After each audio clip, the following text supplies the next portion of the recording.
space. Wilco makes a run ahead of it. Bergkamp suddenly changed pace through the centre. It's Bergkamp! That's magnificent!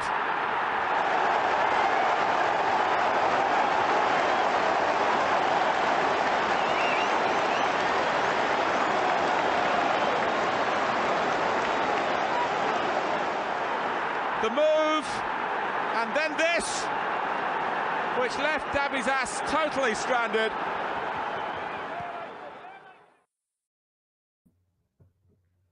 Oh, welcome to Bergkamp Wonderland, the podcast where the moment you start, your phone starts ringing, and then Twitter decides to not give you the link, and then you look at your phone, and then you forget the link, and then the link disappears, so you have to tweet absolutely nothing. So, with me on this joyous occasion is John.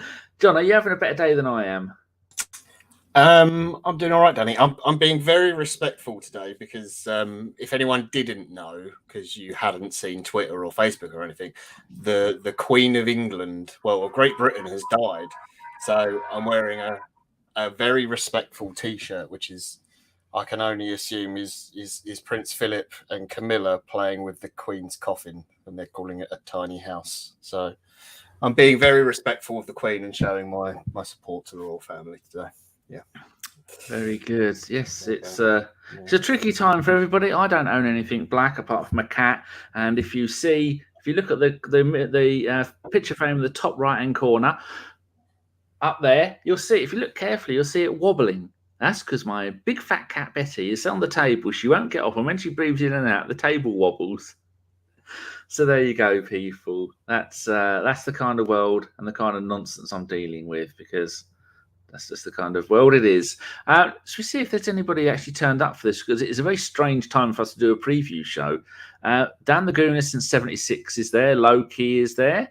And Paul Nell is there. And Sai is there. Just drop in to say hello and drop a like. That's very kind of you, Sai. Because tomorrow's game kickoff is at midday. I'd have to get up at 11 a.m. to get in here and sit in a cold house for an hour, 3 hours. So I'm not. I'm going to watch it in bed, then come in here about 2:30, and then do the post-game show at about 4 o'clock with Nick. So there you go. Oh, there's 25 people watching on the Twitter. Always amazes me how many people watch on there. Excellent. I've just deleted the whole of the bloody tweet with that. I don't know why I bother, John. I should just give up. Give up and completely. Right, let's. Paul says nice goal from Maddison. Last I heard, it was 2-1 to Spurs, so it must mean it's 2-2. Rudy, 2-2. Good evening. Yes, indeed, lovely. John is frantically looking out to see what the scores are. It is indeed. It is indeed. Yes, excellent. Because we hate them. Oh, the fat cat's moving, everybody. Wobbly table is no more. Right, let's try and get some kind of schedule going here. The game is going to be. They haven't updated their website. Anyway, it's going to be on Now TV, Sky Go Extra, Sky Go, Sky Sports Main Event and Premier League, Sky Sports HD.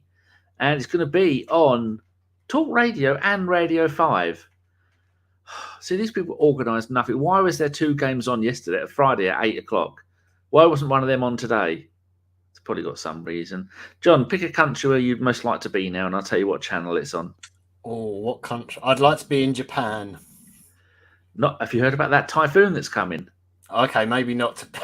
160 mile an hour wind and half a metre of rain is expected. I think they said the island of Satsuma. I must have misheard that. Anyway, if you're in Japan and you are alive...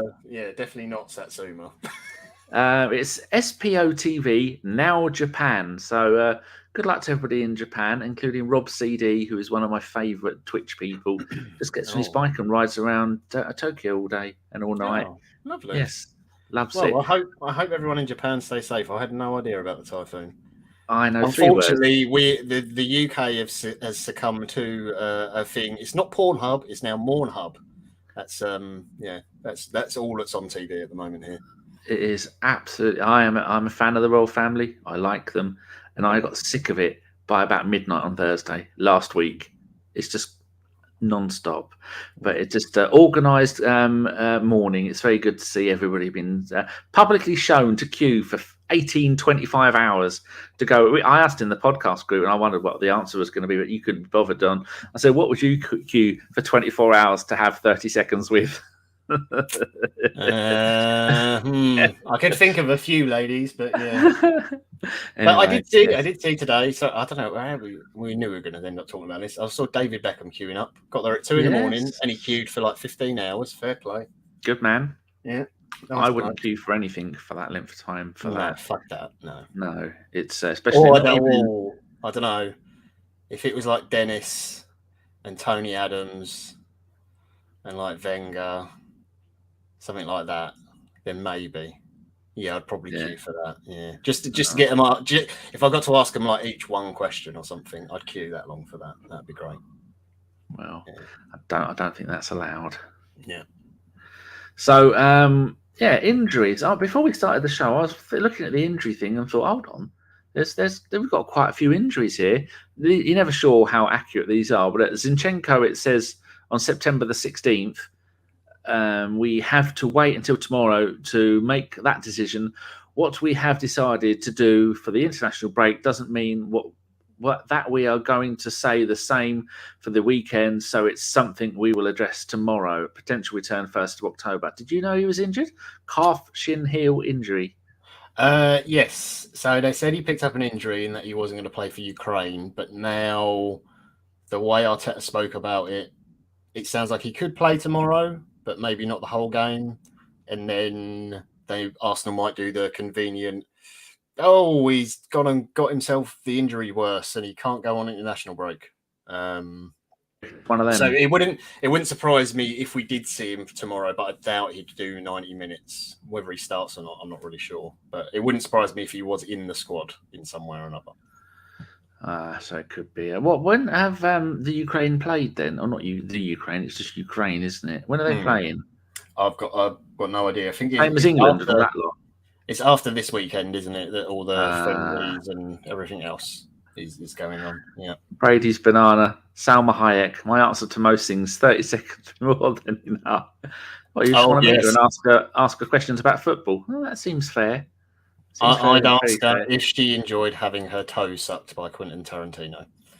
He's a very strange beast. He was on Joe Rogan, and I didn't like that at all. I quite enjoyed that interview. I thought it was quite good. There you go. I didn't watch the who's the alien who runs Facebook. He was on. I watched about 5 minutes, and that went no. Oh, Mark Zuckerberg. I actually thought he came across as more human than Elon Musk whenever he's been on there. He had a software update which made him look more human. Yeah, he did seem a bit more normal. There was still some very strange stuff, but there you go. Reece Nelson, don't care about that. He's never going to play. Suarez, we don't care. Thomas Partey, September the 2nd was this quote, so it's meaningless. So we think he's going to be back. Elneny, we know he's out long term. Smith Rowe, he's got a touch of the Ramses, so God knows what's going to. He says no return pay. I read today that Smith Rowe's issues are apparently about his growth. Not that he has a growth or anything like that, as in growing as a person. So he still obviously hasn't finished growing, and that's where he's getting injuries from, that kind of thing. So I'm not sure how they're going to manage it, but they're going to have to be very careful with it. It's disappointing, but yeah, we shall see. They said here on the 16th of September, quote, there's been an ongoing issue that he's had some discomfort in the groin area. Story of my life. It is something we are trying to assess and keep him in any way isn't 2 words. Any way we can. We need him to fit and performing at his best. Are these direct quotes from Arteta? Because what the least you people, lazy bastards, could do is turn it into English. Put what he says, but put it in English. He said we need him fit and performing at his best level. How did you know that? Are you reading the same page? I'm reading the same page. You just read it wrong, Danny. It is in English. You can't there read. You go. Well, it's possibly that, or possibly I could hear him saying it in my head. Oh, there you go. So you converted it into Artetaisms and then got confused. I think I might have had Unai Emery saying it in my head. Oh, God, Which is no. even harder. Yeah, Rudy says, "Don't think Zinni will start tomorrow. We've got Tierney, so that'll be fine. Brentford aren't a big problem." Looking at the previous games, I'm surprised by how often we haven't played Brentford. That's not even a thing. We've won 5, drawn 4, and lost 6. The very first one, 13th of December, 1902. We drew 1-1 away there in the FA Cup. Do you remember that game? I don't. I do not remember that at all. No. Then in the replay, we beat them 5-0. Fantastic result. But in recent games at Brentford in the league, it was the 13th of August 2021. They beat us 2-0. Yeah, I do remember. I remember that. I do remember that because we first game of the season, wasn't it? That was first game of the season, yeah. That was when we had absolutely no one fit and everyone was at the COVIDs. We had a front three of Pepe, Balogun and Martinelli. Yeah. enough said there. The next game at Brentford in the league was in the 26th of May 1947. We went there and beat them 1-0 with the legend Paddy Sloan scoring. That's nice. A few players there I remember. And the next one after that was the 8th of September 1938. We lost 1-0. Cliff Bastin and Ted Drake played up front there. How the hell did we lose with those two up front? I want someone to resign. Wow. No. That's amazing. Absolutely crazy. Well, there you go. That's enough delving around in the past. So what sort of lineup do you think we're going to go for? I always have the standard one here, which is a picture. Formation number 1. How far away from that do you think we're going to be? Well, I would say it's likely that Tierney comes in for Zinchenko, and I don't know if Partey will start. He might come off the bench maybe just to get some minutes in his legs. It depends how good his fitness is and how careful they want to be with him. And whether they want to... The problem is if you start Partey and he does 60 minutes and comes off and he's got no problems, then he'll go off with the national team and then he's got a chance to re-aggravate his injury. So I don't know how careful they're going to be with him. But I don't imagine it's going to be too different from that. There's maybe a chance of like a Tomiyasu or someone coming in. I know Ben White had a knock previously, but he seems all right now. The only one I could see, if there is issues with Odegaard, because I know he got a bit of a knock. Again, they said he was okay, but apparently he wasn't training yesterday.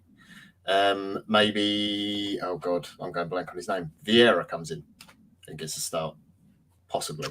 Talking of Vieira, you watched Prison Break, didn't you? Yes, I did. Yes. He's 100% Teabag. Yeah, it's very disturbing because Teabag was one of my favourite characters, but he's also extremely terrifying. So I hope he's a wrong like that. Yeah, he's a proper wrong one. Yeah, he's a terrible deviant. Yeah, I agree with what you were saying. I think we will be the only change will be Tierney in for Zinchenko. Yeah. And I think after Marquinhos, how impressed were you? Because Chris couldn't be bothered to do a podcast midweek. So how impressed were you? Because we haven't really talked about Marquinhos, but his goal and his way that he plays against Zurich, that reminded me of a young Serge Gnabry. He's a lot bigger than I thought he'd be. He looks physically stronger than when we got Martinelli. Obviously, you have to take into account the opposition. It is Zurich. It's not a Premier League team, so I don't know if he'd have as much success. But what I liked most was his decision making. I think not always, but the majority of the time, he seemed to make the right decision, whether it's come inside or go outside. The ball wasn't always perfect that he played, but he got a goal and he got an assist. You can't really ask for much more on your debut for a guy who, let's be honest, probably if we'd got Rafinha or another like wide forward, Marquinhos probably would have been out on loan in Portugal or Spain or somewhere like that. At least till January, maybe the whole season. So yeah, he might get called upon at some point this season in the league, rotating with Saka or Martinelli or whatever it is. But yeah, he looks a lot further along in terms of his physicality, at least, than Martinelli did when we first signed him, which I think is a good thing because that's generally I think you can have all the technical ability and everything else in the world, but it's very easy when you come to the Premier League to get bullied off the ball and be pushed around, and it makes you sort of go in your shell a little bit. So, really pleased for him, and hopefully he gets some minutes and stuff off the bench and can start coming into the game. So it's a long way ahead till he gets to, sort of Martinelli's position where he's getting his name on the team sheet every single week. But a promising player, and I think it's one of those deals where you can't really lose money because you get him so cheap that even if it doesn't work out and he's never quite good enough for what we want to achieve, you're probably going to sell him for a profit to someone in Europe at least and have good years in developing him and stuff like that. It's just the same thing as a few of us have said. This Europa League run is the one that made Saka, Smith Rowe, Martinelli, and Nketiah, all that lot. So this is going to be the same with those. It's going to be absolutely brilliant. He's probably going to get at least 6 games in the group stages because none of those teams are anything much. And like you're saying, he's only cost £3 million, an absolute star. Yeah, it's fantastic. And I never wanted that bloke from Leeds anyway. Big time Charlie. I do like Rafinha. I mean, I've been watching him in a Barcelona shirt, and he's very good. He's very good. Some good news about Brentford though is that I think it's, let me check his name, Christian Norgard is out injured. The centre back. So he plays like midfield. Does he? I think he plays as like the deep lying midfielder and then can go into the back four that then goes to a free, because they play 4-3-3 and then you're thinking of Nordstad or whatever his name is. Who was the one who was winding someone up in a game recently and just kept on doing it until the player got sent off? Wasn't it Liverpool? No, that was Crystal Palace. That was another one with a name like that. Anderson or someone like that. He kept doing the long balls out to Zaha, but just was like bullying Darwin Núñez like all game. Yeah. They got 6 Danes at Brentford. Wonderful. I do like a Dane. They don't fuck around. And they got a few Swedes as well. Yeah, the other thing I would say as well is like trying to keep it on the. I know we keep it on the floor generally, but I don't want to see loads and loads of crosses fired in because they did get Ben Mee in from where he used to play, Burnley. So that's going to be difficult to get on the end of anything there. So play it on the floor, keep it on the deck, and try and play for them. But yeah, it's for me the real danger is, I mean, the obvious one is Ivan Toney, who's been great for him this season. Peterborough United legend. Come on, the posh. Yeah, what is he? 5 goals? 5 goals already this season. He's just been in really good form. I mean, for him, in his sake, in his career, I think if he carries on this form for the rest of the season, he'll probably get a move away from Brentford. So, no disrespect to Brentford, a bigger team as such, whatever you want to call that. But yeah, that will be interesting to see how, if Saliba plays, how he will deal with someone like Ivan Toney, because he's a little bit different from everything else he's faced. Like he's had a physical player in Mitrovic, and he's had a pacey player in people like Rashford, that kind of thing. But Toney's sort of that blend of the two, and sometimes drops off and tries to drag defenders out of position. So it'll be interesting to see if Saliba plays, how he deals with that kind of forward. Because I think he is very different to what he's faced before so far this season. Yeah, I like him. They were talking about him on the radio the other day and saying that he is a kind of striker that we don't really see in football anymore, which is the kind of... Has he got Arsenal written on him, do you think? If we cut him in half, has he got Arsenal written in like a stick of rock? I don't know. I mean, he does remind me a little bit of Wrighty in the way, like he's very busy and hustles, and he's stronger than he looks for his stature and everything. And I think he's a bit quicker than people look and a bit more skillful and everything. I don't know if he can like hit the Champions League heights, like if he's ever going to be like that good. But the thing with now I think people look at a player, and if by 26, 27 they haven't made it into a top 4 club, they go, oh no, that's it, they'll never make it. I think the age that players retire is going to be so much later now, unless they choose to retire early, because of the way fitness and health and all those sorts of things have improved so much. Players might not be hitting their peak until they're 30 and then could go on for 4 or 5 years, depending on what type of player you are. Obviously, there's all outliers like Zlatan and Ronaldo and people like that. I do think the age you see players retire and maybe peak performance-wise is going to go a lot later than it used to be. It depends on the position. If you're a really speedy winger, then maybe it's still the same sort of thing. But yeah, he could, I guess, if he proves it again this season in a team where he's probably going to get less chances than he would at, say, someone like Arsenal, then maybe. But then it begs the question of, do Arsenal really need him if Nketiah keeps playing the way he is and you've got Jesus and Saka, Martinelli, all these other players. You've got Balogun out on loan, who's having a really good loan spell, going to come back, much improved. But yeah, and he's just been called up to the England squad. Hopefully he gets a game. Keithsby Knight says, should Tony go to the World Cup? Well, I don't support England and all this, John, so I don't care. We're both English, but don't care. I don't care about this World Cup at all because Italy aren't in it. I'll be cheering on Brazil. So, I mean, for him, yeah, why not? He's in form. He's the in-form England striker, so I don't see why he shouldn't go.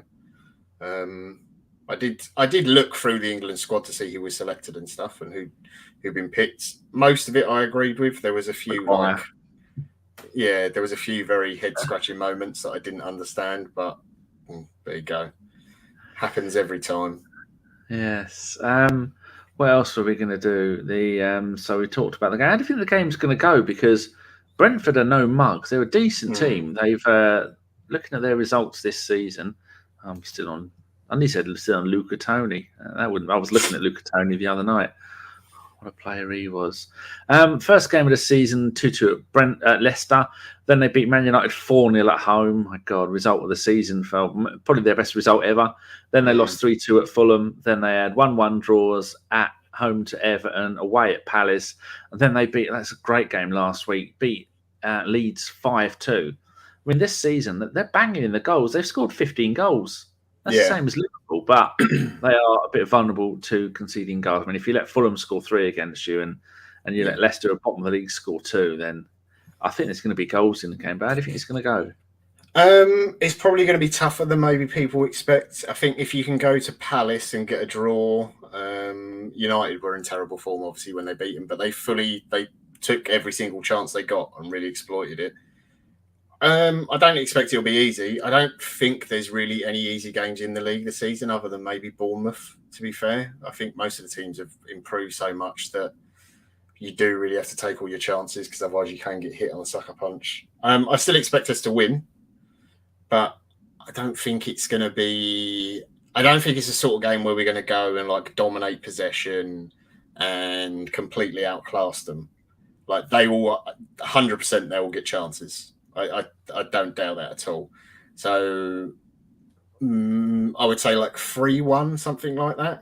But I can imagine there'll be periods in the game where we'll have the ball for 10, 15 minutes, hold the ball, move it about nicely. We maybe get the breakthrough or something. They try and hit us on the counter. We counter back with the press and all that kind of thing. But I don't think there'll be periods in the game where for 5-10 minutes they'll dominate the ball because they're a decent side and they pass it well and keep it moving. But I really like their manager as well. Yeah, it's the speed at which they transition and stuff. And I'm excited to watch. Oh God, he's a Scottish bloke they got Aaron Hickey as well. Yeah, that was from Bologna. That is a strange thing because we were saying this made up nonsense, isn't it? But that would have been the perfect player for us. Someone to translate what Kieran is saying and someone to keep him happy. Having a couple of jocks at the club, our jock would be absolutely delighted with that. Well, I think also he's the fact that he can play right back, he can play left back, he can play as a defensive mid as well. Got that flexibility, and he's still very, very young. He's played all 6 games from this league season. Yeah. He's 20 years old. Yeah, so unreal. Yeah, again, another player who's if his career trajectory keeps going in the same direction, I'd expect him to move on from Brentford in a few years. Yeah. But yeah, he's just an exciting player to watch. So I think watching him trying to stop Martinelli, that'll be a really good battle. And the game of cat and mouse of there's Martin, obviously we're going to press and push up like we do, but then if Martinelli gets caught out of position, Hickey's already beyond him and that kind of thing. And obviously then he's straight on to Kieran Tierney. He's, the guy he's probably trying to kick out of the national team to either get his place or Robertson's place, or maybe prove he's good enough to then play on right back instead of left back. But I think Scotland do play Tierney in a left-hand side of a centre-back three. Yeah. That's something this season that you'd look on paper and you'd go, you got Saliba, Gabriel, White, and then either Zinchenko or Tierney. They're 4 magnificent defenders. Yet we're letting in goals all over the place. We haven't. Have we kept a clean sheet this season? I'm not sure we have. Oh yeah, we kept one at Bournemouth. Other than that, we let 2 in, and Palace. Just looking at them, both away games. But it's we saw in the documentary how angry Ramsdale gets when he doesn't have a clean sheet. But some of his behaviour this season has been so erratic, hasn't it? It's like, I'd like to ask him, do you not learn from your mistakes? Stop throwing the ball out early. Stop throwing the ball at the opponent. Stop coming out with the ball when you shouldn't do. Because it's a magnificent keeper, I think but those things annoy me. I get those points of frustration, but I think the difference is we're always going to remember the bits where he makes a mistake because he's a goalkeeper, and if a goalkeeper makes a mistake, generally it's going to lead to a goal. But you're probably not going to remember, 5 times, 4 times out of 5 he'll do it fine, and 1 time he gets it wrong and we concede. But the other 4 times you'll probably neglect to remember that, hang on a minute, this is a goalkeeper pinging it 60 yards perfectly onto someone's boot right into their path. And those are the bits that you don't remember, and it's done because it's that the quick release of the ball and trying to get it out fast, and that absolutely inch perfect pass. But you're only ever going to remember the one that goes wrong. Like Seaman used to say. Yeah. Well, it's true though. It's the same with all goalkeepers. It's the same as strikers. I can remember loads of goals from Henry, but then the things that stick in my head, besides the goals, are the glaring misses in important games and things like that, where you go, I've seen you score the most ridiculous goals with your back to goal and flicking it up over a defender's head, and you can't tap one in from 3 yards out and things like that in a big cup game or something. Those moments always stick in your head. So, I think the part of our defensive weakness has been the fact that, obviously Partey was out injured. Then you got the injury to Elneny. Sambi's come in and doesn't really know the role properly yet. Also, you've got, Saliba's been great. Don't get me wrong. I've had absolutely zero issue with him in his performances. I think he's been excellent. But it's still a new player in a defensive unit. And it's still, what are we, 5 games in? Yeah, 5 games into the season. So he's still learning his teammates, the goalkeeper behind him, the midfielder in front of him. So there's still things to work out there. We're 6 games in, but I've forgotten the Man United game. I've just read that the Man City game was meant to be, I think, on a Saturday, and it was moved to a Sunday because of our PSV game. Now, because of the 6 months of mourning, our game at home to Man City on the 19th of October has been postponed. So I think they're going to try and get the PSV game in then, when the Man City game was supposed to be, and then it says here game till post World Cup. I think it says originally scheduled for the 19th of October. This match was postponed to accommodate Arsenal's rearranged Europa League fixture with PSV. Yeah. The latter was then postponed due to severe limitations of police resources and organisational issues for ongoing morning events. So. Is that good? The fact that that's been moved? I don't know what to think about that. I mean, possibly. A lot of people said the games being postponed is good because Partey will be back, but you still have to go and play the games. Because the game before that, we're away at Leeds on the 16th, and then the game after, we're away at Southampton on the 23rd and at home to Forest on the 30th. None of those games are really hard games, are they? No. So... I think it could be good. The problem is you can't tell until you get to that period because it depends who's fit and available and what form the team's in. You would rather have had the Everton game and the PSV game in the form that we've been in, barring the Man United game, although I think we still played really well. I know we lost, but I still think we played very well in the game. You would have rather have played them now whilst we're playing well than say, oh, okay, we're going to do it in 2 months' time, reorganise, blah, blah, blah, but our form might have dipped by that point. So you never know. Honestly, I don't really think it matters that much about when you play Man City with the form that they're in and Haaland is in. They're just they're machines. Yeah, but it's that's the one game of the season that I home and away I expect us to play really well and get absolutely nothing out. Yeah, sadly, but as Albinho put, Haaland is now the greatest player ever to walk the planet because he's so much better than Saka. Scored more goals than Saka did last season. Saka, our striker, our international striker, who's played all over the world, banging in goals. Our striker, Albinho, you fucking idiot. Right, so if you had to, we've done nearly half an hour now. So, what prediction did you say? 3-1. I'm going 3-1. I do think Brentford will get a goal, but yeah, I expect we've got enough to get the 3 points, and then we can be happy going into a very, very boring international break. I'm going 2-2. I think, because we just can't keep a clean sheet.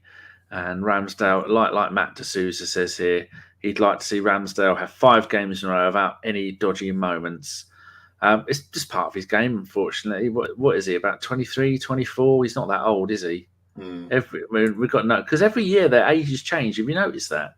So I can never remember how old players are. If they just stay the same age forever, he's 24. I mean, it would make things a lot easier. Yeah, 24 years old for a goalkeeper who's number one at the top 3-4 Premier League side. You don't get many of them to the pound here. No, we've got to win, Danny, because then we go top of the league again. We do. Spurs are 3-2 up, talking about being near the top of the league. So people in the chat, what's your prediction? Because I do ask you every time to go and put it in the comments for the YouTube after the show is finished, and usually none of you can be bothered. Shame, because I was giving away £1 million. It's I say $1 million. It was 1 million Turkish lira. I've got an old note of that. It was worth about 6p. Hope for a narrow win tomorrow. Yes, it would be good. While I'm waiting for you freeloaders to put your predictions into the chat, so far we've only had Loki going 2-1 the Arsenal. Rudy went 3-2. No, he didn't. That's 3-2 Spurs. DT 24/7 has put 3-1. Well, that result looks like it's going to be 3-1 to Brentford. So that's it. He's just put it the wrong way around. He means the Arsenal. By the way, Danny, 1 million Turkish lira is £47,500. So if you do have that, I'm going to put a comment in the YouTube.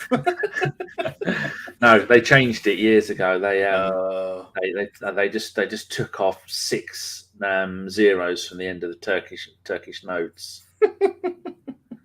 I'll show you. There's here they are. 1 million Turkish is that one. Can't see it. I'm holding it up for the people at home, and that's worth absolutely bugger all. But I've got all these. I've got hundreds of thousands of millions of pounds worth of notes, all with the Queen's head on, because they're all Australian and all British ones, and they're all worth nothing, I thought. And I sold one on eBay for 15 quid, an Australian note. Lovely. Loki says, everyone give you a thumbs up. That would be nice. DT is confirmed. You were right, John. Yes, Arsenal. Lol. Right. We are going to be live. So the game starts at midday tomorrow. The game finishes at about 2 p.m. Me and Nick are doing the show at 4 p.m. because I can't be able to get out of bed and come and do stuff because it's now officially winter. It's too cold. Today, I set the alarm for 4 o'clock and I went, oh, no, I don't want to get up. So I set it for another 10 minutes and then I sat there, went another 5 minutes. So you're lucky I made it because I don't like the cold. I even got the heater on next to me. I've got these little portable halogen heaters, light bulbs, and you can see it reflecting in my face. I now have it so close to me, I am like a human kebab. I am on a rotisserie. And just waiting for someone to make me a little thing that I can sit on and it will spin me round slowly. I'll have one on the other side and I will be nice and warm. That's what you should get, Danny. You could get some, like ancient Roman like spikes out the side of your chair and then just a pole up and just have some halogen lights. Just all around you. So like a reverse Dyson sphere. So rather than harnessing the sun's energy, just the sun's heat and energy pouring straight directly onto you. So you're just in a giant ball of warmth and comfort.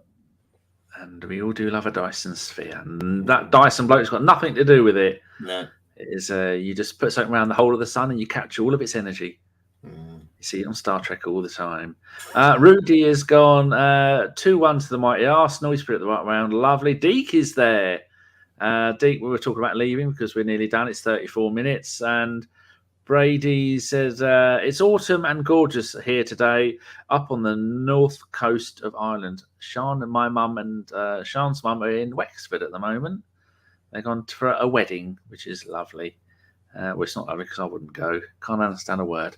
Of course, we're talking about Star Trek. Yes, it's halfway through series 4 of Voyager, and I'm loving it. I didn't realise how big her lady parts were. Oh God! Never. It's crazy. And then she had them taken out for the new series of Picard, which is rubbish. And don't watch it. Look, we're going off onto a Sunday roast tangent already. Right. Deke has put in his prediction. It's going to be 3-1. Goals for Martinelli, 2, and Gabriel Jesus, and Tierney scoring a late for nothing. Well, John's gone 3-1. A couple of other people have gone 3-1. I think I'd be very happy with that. I'm going 2-2. Right, John, we're going to go. I'm going to go and go on Deliveroo and order chocolate and crisps because and some sandwiches because why not? And I'm going to go and put some more black clothes on and go and mourn with all the people because that's what we've been told we have to do. Yes, it must be respectful. It's much like, hold on, just checking. League One, yes, Ligue 1. We have, hold on. Oh, he said Lorient had gone top. The liar. They got the same number of points as Marseille and PSG, but their goal difference for PSG's is 21 and Lorient is 5. Chris was having kittens because he said Lorient are top of the French league. Arsenal were top of the Premier League. And I don't know what other clubs he pretends he supports, but they're probably top of other leagues as well. And we know Inter Milan aren't. No. Right, John, thank you very much for joining us. If people want to go and find you on Twitter or Tinder, where can they find you? On the Twitters, I am at jwelsh84. If you can see it there, it's on the screen. But if you're listening, there you go. I don't really tweet that often. Occasionally I do when I feel in the mood. And I generally, actually, most of the time I've been tweeting lately is replying to people who say they've enjoyed the podcast or something I've been on. So I like to say thank you to people. That's always nice. I don't know. Have I still got a Tinder profile? I probably have. Yeah. Do you get ratings of it like Uber? I think I've got all of them. I think I've got Hinge, Tinder, Turn Up, Bumble, Happen. Yeah, they're all on there. Yeah. God, dear. There's so many. But no, unfortunately, you don't get ratings. It would be nice. They should add that as a rating system, like 5 stars. Like recommend this to a friend, that sort of thing. Yeah. Would you change your Twitter to jwelsh84 PS 5 stars on all these apps? Yeah, absolutely. I'd put it on my CV. Well, I know my mum gave you 5 stars, so that's all that matters. Right, on that devastating bombshell, it's goodbye from me and my future dad, Mr. John Welsh. It's been emotional, John. I've enjoyed every second. Cheers, mate. All right, see you all later. Remember, 4:00 tomorrow, me and Nick here, and have this outro from the wonderful Steve and Dave. We miss you both still. As soon as I scored that goal, I was fucking livid. Get down, dog. Splendid business. He nearly caught the bloody thing. What are you talking about? So I've just eaten a full quiche. Well, you don't often see them at Ibs, so when you see them in the supermarket, they need to be swagged, microwaved immediately, and get the brown sauce on and bosh, Bob's your uncle. Never in doubt.